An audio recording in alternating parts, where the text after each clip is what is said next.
Circumcision, Part 2. This is a comprehensive overview of exactly what is lost physiologically. When a baby boy's natural and intact penis is circumcised, this is what is lost forever. Number 1. The frenor band of soft ridges, the single most pleasure-producing zone on the male body. Loss of this densely innervated and reactive belt of tissue reduces the sensitivity of the remaining penis to about that of ordinary skin. Number 2. Approximately half of the temperature-reactive smooth muscle sheath called the dartos fascia. Number 3. Specialized epithelial Langerhans cells, a component of the immune system. Number 4.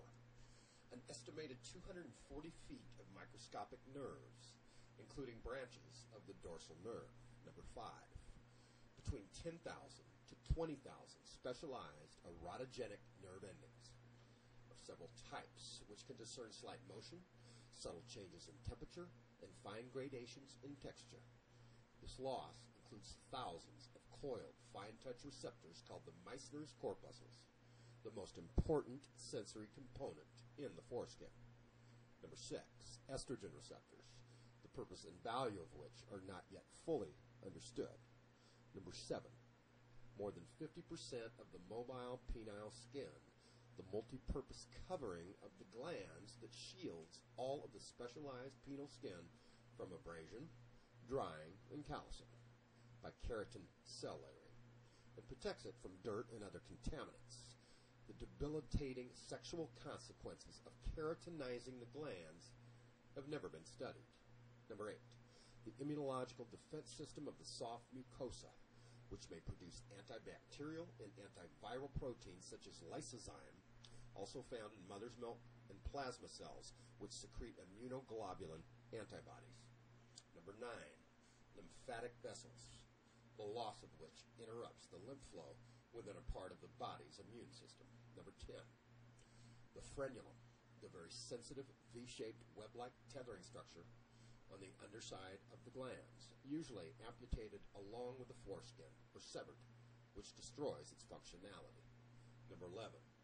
The apocrine glands of the inner foreskin, which produce pheromones, nature's powerful, silent, invisible behavioral signals to potential sexual partners. They contribute significantly to sexuality. Their loss is unstudied. Number 12. Ectopic sebaceous glands, which lubricate and moisturize. Number 13. The essential gliding mechanism.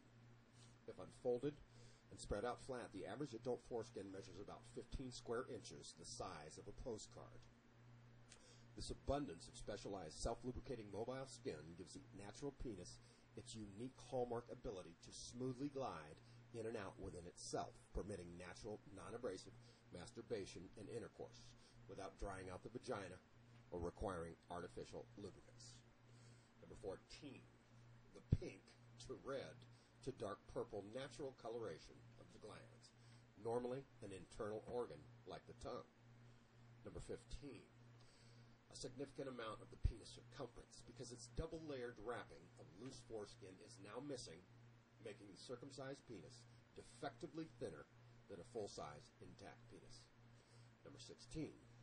As much as 1 inch of the erect penis length due to amputation when the connective tissue is torn apart during circumcision. This shared membrane tightly fuses the foreskin and the glands together while the penis develops. Ripping it apart wounds the glands, leaving it raw and subject to infection, scarring, and shrinkage. Number 17. Several feet of blood vessels, including the frenular artery and branches of the dorsal artery. The loss of this dense vascularity interrupts normal blood flow to the shaft and glands of the penis, obviously damaging its natural function and possibly stunning its complete and healthy development. Number 18. Every year, boys lose their penises altogether from botched circumcisions and infections when accidents happen. They are then sexually reassigned by transgender surgery and must live their lives as females. Number 19. Every year, hundreds of boys lose their lives from the complications of medically unnecessary circumcisions. The cause of these deaths is a fact the billion-dollar-per-year circumcision industry willfully obscures and conceals. Number 20. Although not yet proved scientifically, there is considerable new evidence that an incomplete penis loses its capacity for the subtle electromagnetic cross-communication that occurs only during contact between two mucous membranes, and which contributes to the perception of sexual ecstasy. In other words, medically unjustified foreskin amputation of boys ultimately diminishes the intensity of orgasms for both men and women. The physical consequences are grave. They, however, pale in comparison to the profound, permanent, and irreparable psychological, emotional, and psychic consequences. We will address that in a moment, but first, there exists no professional medical organization anywhere in the world that recommends or endorses routine circumcision. There does, however, exist a great deal of denial surrounding the subject, which has stunted the widespread dissemination of the facts and minimized the number of comprehensive studies. Though it, of course, is difficult, if not impossible, to prove the definitive source of the denial, we can safely surmise certain contributing factors. Number 1. There exists a strong school of thought that says that fathers initiate or acquiesce the decision to circumcise so that their sons more closely resemble them. In actuality, it is more likely that A, to not circumcise would be to admit circumcision is wrong, which would declare themselves as damaged goods and denigrate their parents for making such a poor decision. And B, to not circumcise their sons would remind them of what was taken from them. Denial of loss. Persons who have lost body parts must grieve their loss. The first stage of grief is denial of the loss. Fitzgerald and Park state that anything that seriously impairs sensory or cognitive function is bound to have profound psychological effects, not only on the person who is affected, but also on family, friends, workmates, and caregivers. The thought of permanent loss of sensory function is so painful that persons deny their loss in order to avoid facing the painful feelings. Denial of loss causes a flight from reality. Parks et al. State that persons in denial may minimize their loss.